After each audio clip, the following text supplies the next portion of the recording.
The morning Marcus Avery arrived at Dunmore Financial Holdings, the lobby was already in crisis. Not the visible kind, the kind you can spot from the street through the tall glass panels, the kind that pools in the center of a marble floor and waits to be named. This was the other kind. The kind that moves quietly behind the conference room walls, where 22 people had been awake for 31 hours, and where the most expensive advisory team in the Western Hemisphere had spent $400,000, arriving at a conclusion nobody wanted. The vault could not be opened. Marcus did not know any of this when he walked through the revolving door at 7:43 in the morning, carrying a dented red toolbox that had not been new since 1987. He was a lean man, 61 years old, with the kind of face that accumulates rather than ages. Deep lines around the eyes, a jaw that had known hard weather, close-cropped silver hair trimmed the way a person trims it when they do it themselves over a bathroom sink every third Sunday. His jacket was canvas, olive green, worn pale at both elbows. His hands were large and scarred in the specific way of hands that have been introduced, over decades, to metal edges and high-torque tools, not ugly, but unmistakable. His boots were clean but resoled twice. He walked the way people walk when they are not in a hurry because they have learned, through accumulated evidence, that hurrying rarely changes outcomes. The woman at the security desk looked up. She took him in the way a person takes in something that has arrived in the wrong place, not with contempt exactly, but with the particular kind of studied patience that precedes a polite redirection. He gave his name. She found it on the list after checking twice. She handed him a visitor badge and gestured toward the elevators with the minimum expenditure of warmth the situation required. He thanked her. He meant it. In the elevator, he set the toolbox on the floor and looked at the scratched metal surface of the door, and in it, though he would not have said this out loud, not to anyone, he saw what he always saw in reflective surfaces in idle moments. A woman, 39 years old, wearing a blue cardigan, standing in the kitchen of a house in Macon, Georgia, laughing at something their daughter had said. He blinked. The reflection returned to being a door. His daughter Nora was 12 years old and had recently informed him, on the drive to school on Thursday morning, that she had begun keeping a journal of things she noticed. He had asked what kinds of things. She had said, things that don't match. He had said, those are usually the most important things. She had written that down in the journal immediately, which was, he thought, a good sign about who she was going to be. Their mornings had a shape that had remained essentially unchanged for 8 years, since the year after Diane died, and Marcus had understood that structure was not rigidity but kindness, a form of love that does not require explanation each day. He was up at 5:45. He made coffee, packed Nora's lunch, and reviewed whatever job notes he needed to carry into the day. At 6:30, he woke her. At 6:55 they had breakfast, eggs or oatmeal, depending on the day, always with something Nora had chosen to talk about, which ranged widely and unpredictably across topics that a 12-year-old brain finds urgent. The migratory range of the indigo bunting, the question of whether honesty was always kind or only usually, whether the number 0 was invented or discovered. Marcus answered these as seriously as he answered questions about vault mechanisms. He believed, though he did not articulate this exactly, that the same quality of attention that made you good at one thing made you good at most things, and that the quality began at the breakfast table. On the morning he drove to Dunmore Financial Holdings, she had asked him, over oatmeal, with a focused look she applied to questions she considered consequential, whether people could tell, just by looking, what kind of person someone was. He had thought about it for a moment. He had said, they think they can. She had said, but can they? He had said sometimes. He had said, mostly they see what they expect to see. She had said then, how do you ever know? He had said, you watch what they do with what they don't expect. She had written that down. But to understand that, you have to go back much further. To understand what happened on the 31st floor of Dunmore Financial Holdings that Tuesday morning, you have to understand what was inside that toolbox. And to understand that, you have to start in a shop on Canal Road in Biloxi, Mississippi, 53 years ago, where a boy was learning to listen to machines the way some boys learn to read. Before we go there, if you are new to this channel, this is what we do here. We find the people the world has already sorted and decided about, and then we follow what happens when the world turns out to be wrong. If that is the kind of story you need, and there seem to be more people who need it than you might expect, stay with us. Subscribe if you want more. Now let us go back to the beginning. Marcus Avery grew up as the only son of a man named Henry Avery, who repaired mechanical adding machines and, later, small industrial equipment out of a shop on Canal Road that smelled of machine oil and solvent and always had a radio playing something slow. Henry Avery had not gone past the 10th grade. He had no certifications, no professional associations, no laminated credentials behind his workbench. What he had was a gift that resisted every attempt to teach it in a classroom, an ability to listen to a broken machine and hear not the noise it was making, but the noise it was trying not to make.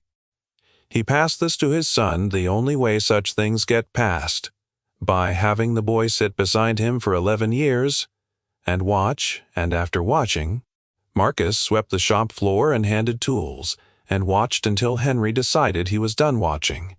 The day Henry decided came on a Saturday morning when Marcus was 9. He set a disassembled door lock on the workbench and said, "Put it back." Marcus did it in 11 minutes, which was 2 minutes faster than Henry's best time, a fact Henry noted without sharing it. He handed the boy another one. Then another. By the time Marcus was 13, there were mechanisms on that workbench that Henry would quietly step back from and let the boy take over, not because Marcus was better, but because he was becoming fluent in a language Henry wanted to make sure did not die. Marcus's first paying job after high school was with a commercial locksmith and safe installation company in Gulfport. He was 17. He swept floors for 3 months before anyone let him touch a mechanism. He did not complain about this. The owner, a thick-wristed man named Clarence Dubois, who had been in the trade for 38 years, watched Marcus sweep for those 3 months with the particular attention of someone determining whether a person has the right quality of patience. Then, one morning, without preamble, he set a disassembled relocking device on the bench and said, "Put that back together." Marcus did it in 14 minutes. Clarence watched him without speaking. He handed him another one. Marcus did it in 9. He spent the next 31 years building the kind of reputation that exists almost entirely in referral networks and word of mouth, in the specific verbal shorthand of people who work with their hands and do not waste language. Not famous in his field, he was not the kind of person who sought recognition, but known by the people who knew things, as someone you called when a problem had defeated everyone else. He specialized in antique and legacy vault mechanisms, the kind built before electronics, before digital sequences, before manufacturers started treating security as a software problem. The old mechanical systems, boltwork and bolt cam assemblies, wheel pack combination mechanisms, hardened relockers, glass relockers, and to drill plates installed by craftsmen in the 1940s and 50s who assumed the work would outlast them. It had outlasted them. It sometimes outlasted the people who were supposed to know it. He had been married to a woman named Diane for 14 years. She died of a fast-moving cancer when Nora was 4 years old in the spring, on a morning that had been ordinary until it wasn't. He did not remarry. He did not, as far as anyone who knew him could determine, spend much energy considering it.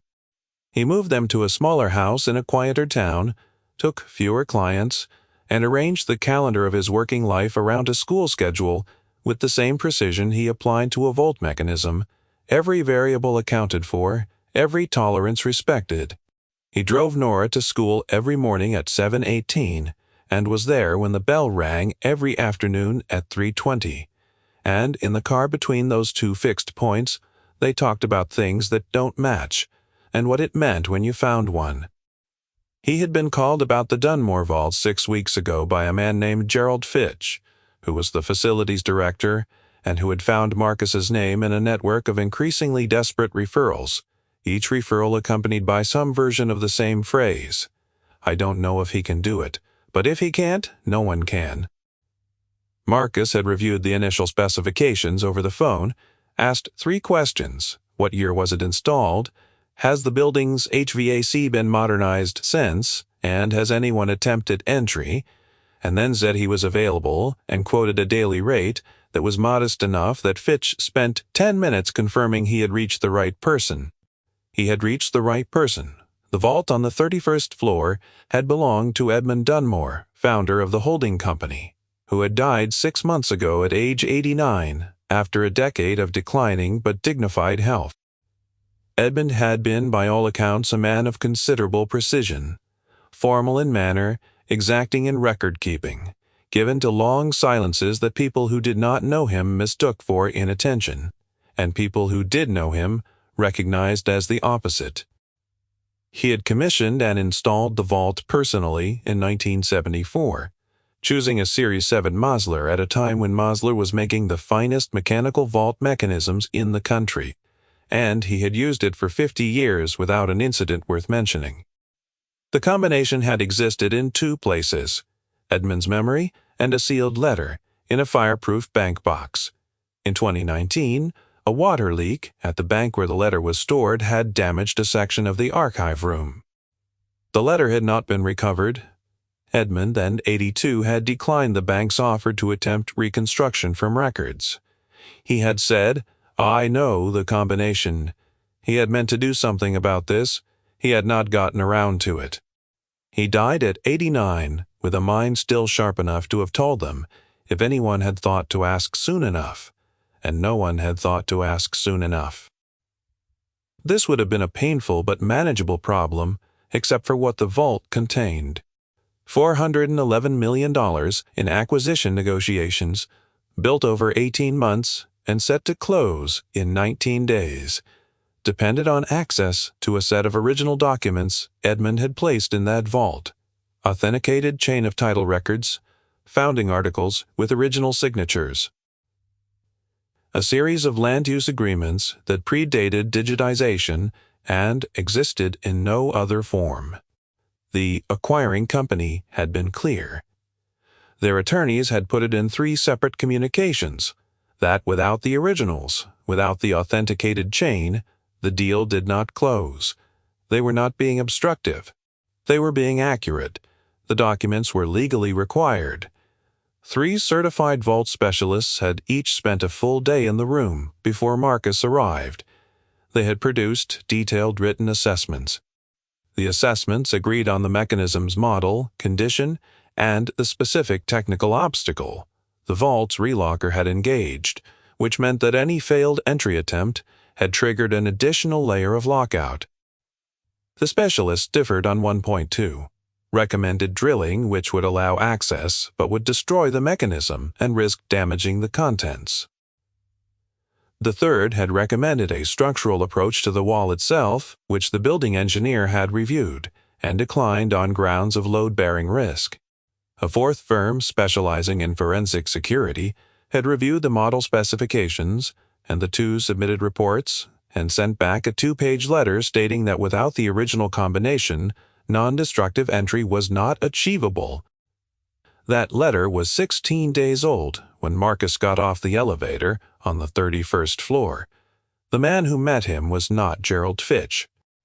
He was taller, younger, in a charcoal suit, 38 years old, lean in the way that suggests gym membership rather than physical work, with the composed certainty of someone who had been told he was impressive, often enough that he had stopped checking whether it remained accurate. His name was Derek Holloway. He was the chief operations officer of Dunmore Financial Holdings, a fact he had earned through genuine effort, and one that had been, over the past 31 hours, no protection whatsoever against the kind of problem that was not solved by operational excellence or organizational authority. He had been awake for most of those 31 hours, and was running by now on the particular high-pressure alertness that is easy to mistake for clarity and is not. He looked at Marcus. He looked at the toolbox. Something crossed his face that he did not know was there. He said, "You're the locksmith." Marcus said, "Yes." Holloway said, "We've already had 3 specialists in here." He said it without cruelty. Exhausted people economize, and this was economy. A man pre-managing his own disappointment before it could arrive unexpectedly. He said, "The last firm is certified by 3 national bodies." "They said the mechanism is beyond non-destructive service," he added, as though presenting evidence. "Their report is 62 pages. Marcus said, "Can you take me to the vault?" Holloway looked at him for a moment. He said, "We have 18 days and 19 hours. Marcus said, "I know." He had known since Fitch had called him. He picked up the toolbox. There was a small cluster of people in the corridor outside the vault room. Fitch, who had the look of a man who had spent a month doing everything correctly and having it make no difference. 2 associates from legal in the posture of people who had been awake long enough that standing required active concentration. The company's head of compliance, who had given up going home on Sunday and had been napping in intervals on the small sofa in the conference room down the hall. They watched Marcus walk past them and into the vault room. They watched him look at the door. The vault was set into an interior wall, a Mosler Series 7, 30-inch door, model configuration that Marcus recognized without needing to check. Cream-colored paint on the exterior, paint that had yellowed slightly over 50 years. The handle was a 4-spoke design, original. The dial was centered, a black face with white numerals, and it had the particular stillness of a mechanism that has been in a single position for a long time. Marcus stood in front of it without speaking, without touching it, the toolbox on the floor beside his right foot. His head tilted slightly to the left, the way his father's head had tilted, in the shop on Canal Road when he was listening for the thing a machine was trying not to say.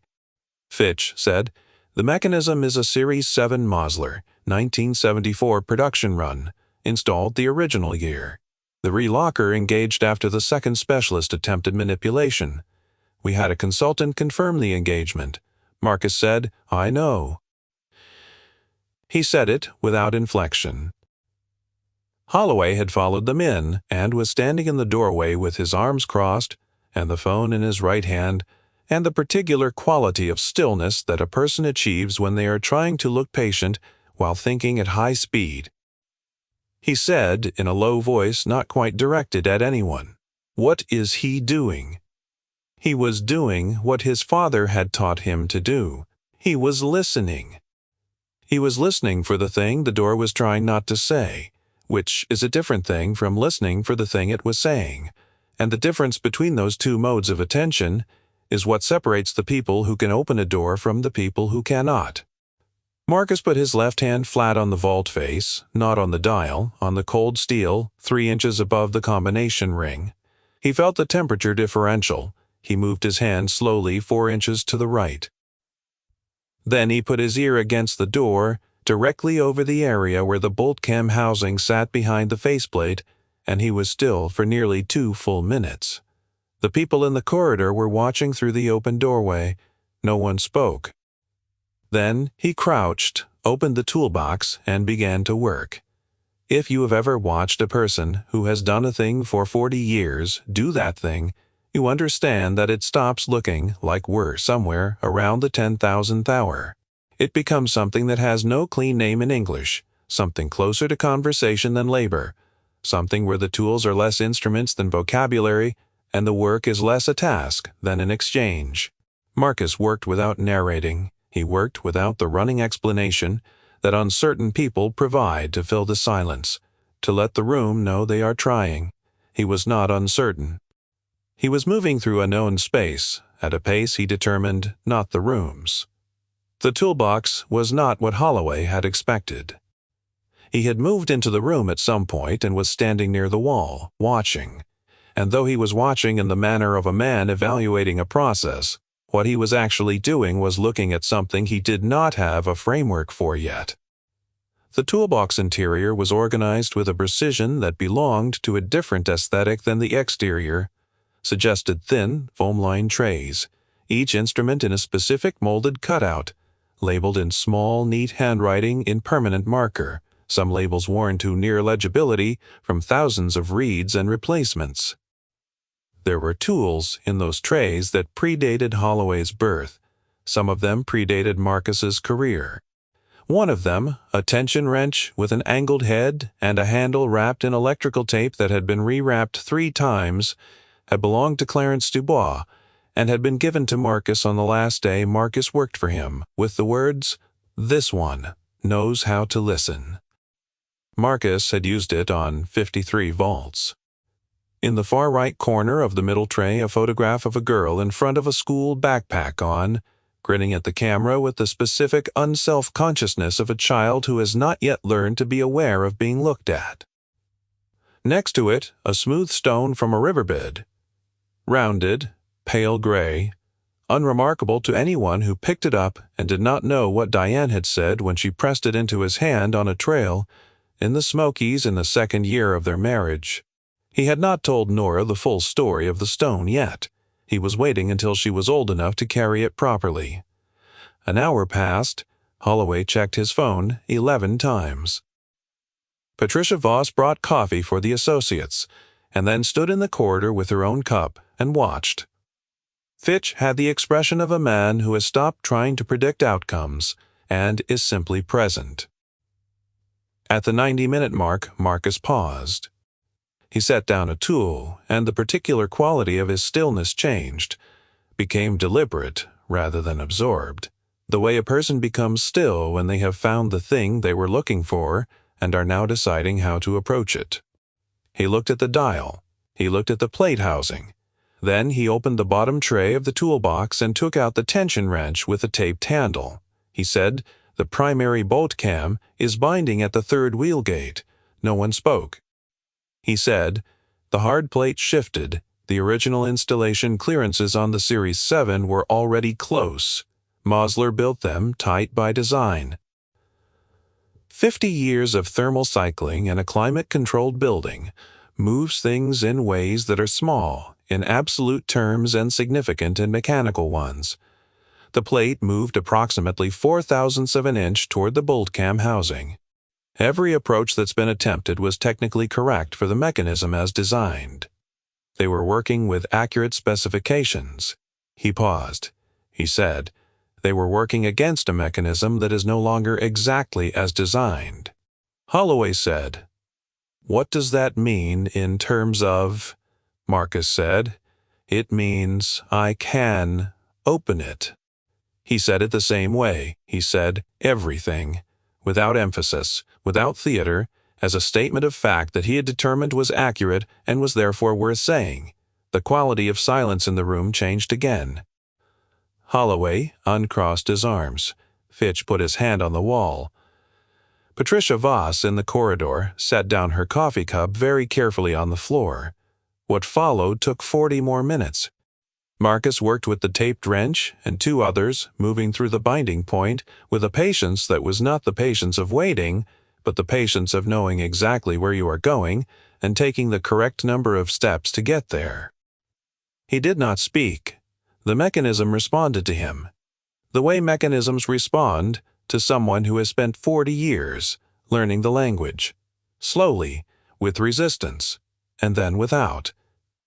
At 10:47 in the morning. It was not dramatic at the scale of the room. A vault mechanism releasing does not thunder. It clicks. It is the sound of something returning to the position it was always meant to occupy. And if you do not know what you are listening for, you might not register it. But every person in that room knew, and every person in that room heard it.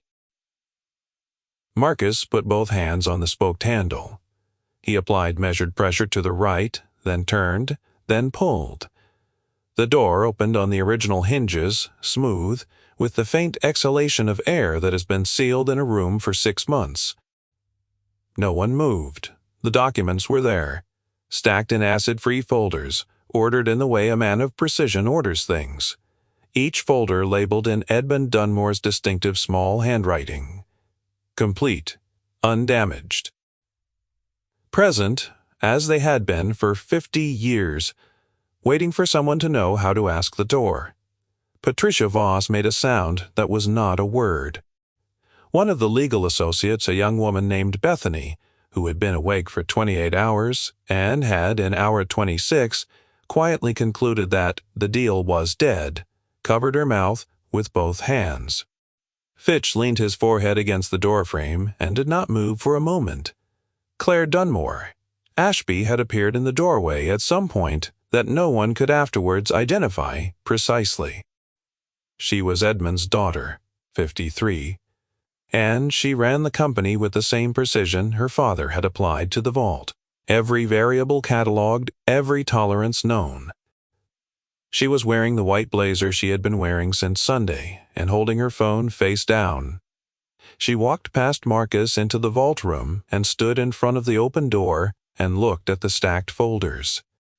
She put her hand on the top one. She was quiet for a long time. Then she turned around. She said, "Mr. Avery." He was already putting the taped wrench back in its cutout. He looked up. She said, "I need you to understand what you just did for this company." He said, "I opened a vault." She looked at him for a moment. She said, "You saved it." She did not use the word dramatically. She used it accurately, which is a different thing, and it landed differently because of that. She said, "What do you need?" "Name it." He said, "I need my rate, which Gerald has." He said, "And I need to leave by 2:45. Holloway, who had been standing near the wall processing something he did not yet have words for, said, 2:45. Marcus said, "My daughter gets out at 3:20. The drive is 6 minutes, and there is a parking situation on Wednesdays that takes 4. The room absorbed this. There would be a longer conversation later, in Claire's corner office, with the documents in organized stacks on the conference table, and 2 attorneys, and Fitch, and a structural engineer present. Marcus sat in a chair that cost more than his truck and answered questions with the same unhurried accuracy he applied to everything. He had worked on 17 Series 7 Moslers over the course of his career. He could name them by location, year, and the specific variance of each mechanism. He explained the thermal cycling tolerance shift in language the structural engineer confirmed was physically accurate. He named 3 other vault models that shared the same vulnerability under the same conditions. He answered every question the room had, and 2 questions the room had not yet thought to ask. At a certain point, one of the attorneys said, "Where did you study?" He meant a university, a technical program, a certification track. These were the categories the room ran on. Marcus said, "My father had a shop in Biloxi." He said it the way you say a thing that is entirely complete. Claire said, "Have you ever considered teaching, training, formal instruction, consulting?" He was quiet for a moment. He looked at his hands, the scars, the particular flatness of fingertip skin that comes from years of fine tolerance work, the roughness that people read wrong. He said, "Who would I train?" She said, "I have 4 properties with legacy vault systems, and not one person on my staff who could do what you just did." She said, "And I will make a wager that this is true of every building in this city, every bank, every institution that has been here longer than 30 years. She said, "The knowledge is dying. The people who carry it are retiring. When they are gone, the doors stay closed." She said it the way her father would have said it, directly, with the unornamented precision of someone who has no patience left for the version where you approach a true thing sideways. He sat with that for a moment. he said, "there are kids who could learn this." He said it carefully, testing the weight. He said kids who aren't pointed anywhere. 17, 18, 19 years old. Good hands, no particular plan, nobody telling them there is a trade worth learning. He said, "The work teaches you if you let it." He said, "My father taught me by letting me sit there." "I could let someone sit there," she said. "Then let's let it." The Avery Mechanical Trades apprenticeship took 3 months to build and was announced without fanfare in the 4th month, occupying a workshop space on the 4th floor of a Dunmore property on Meridian Avenue that had been sitting empty since a tenant relocated. The program admitted 8 apprentices in its first cohort, young men and women between 17 and 22. None of them pointed anywhere particular, all of them arriving with the quality of patient attention that Marcus had learned to recognize across 31 years as the single non-negotiable prerequisite. Good hands. The ability to go still and listen for the noise a thing was trying not to make. Marcus structured the curriculum the way his father had structured it, beginning with the floor. First 2 weeks, everyone swept the workshop, organized the supply cabinets, and handled tools without using them on anything. He watched them during those 2 weeks the way Clarence Dubois had watched him. Not for talent, which announced itself eventually, but for patience, which was the container talent poured into. 2 of the 8 cohort members left during those first 2 weeks. Marcus did not try to keep them. He believed that the work found who it was meant for, and that the ones who stayed had stayed for the right reason, which was that something about those 2 weeks had felt correct to them rather than merely tolerable. The 6 who remained were Destiny 18, who had the finest instinct for mechanical listening of anyone Marcus had taught since Clarence Dubois put that first disassembled lock on the bench, a young man named Terrell, 20, who had been working warehouse shifts and had hands that already knew how to be careful. Jade and Marcus the second, Marcus going by his middle name Ray, to avoid confusion, who had grown up in a household where things got repaired rather than replaced, and who shared a quality of practical intelligence that expressed itself best when they were working alongside each other. Presence in that workshop on those Tuesday and Thursday evenings was, according to the later accounts of the people who were there, the kind of beginning that does not announce itself as important while it is happening. Marcus taught Tuesday and Thursday evenings, and every other Saturday morning. On those mornings, Nora sat at a work table in the corner of the workshop, doing homework and keeping her journal of things that don't match, occasionally looking up to watch her father explain something to a 17-year-old who was learning it for the first time. She wrote about this. She wrote about the way her father's hands moved when he was teaching, slower than when he was working, with the particular deliberateness of someone who knows that the point is not the task, but what the task is showing you. Holloway came to the workshop once on a Tuesday evening in the 4th month, 3 weeks after the deal had closed at $411 million, and 2 weeks after the press release that had made mention of the unprecedented document recovery without naming the man who had done it, because Marcus had asked, as a condition of the consultation, that his name not appear in anything public. Holloway stood in the doorway of the workshop and watched a young woman named Destiny, 18 years old, take apart a relocking mechanism with the focused, careful attention of someone learning a language they already suspect they have a talent for. Holloway stood there for a while. Then he said to Marcus without preamble, "I owe you an apology." Marcus looked up from the mechanism he was demonstrating. He waited. Holloway said, "When you got off the elevator, I had already decided what you were." He said it steadily, looking Marcus in the eye, without the management vocabulary that had been his first language for 15 years. He said, "I was wrong about what I was looking at. I want to say that directly, without anything around it." Marcus said, "I know." Holloway was quiet for a moment. He said, "That's all," Marcus said. "That's plenty." He looked at Destiny, who had the mechanism apart and was examining the relocker with the same tilt of the head. He said to her, "Do you hear that?" She said, "Hear what?"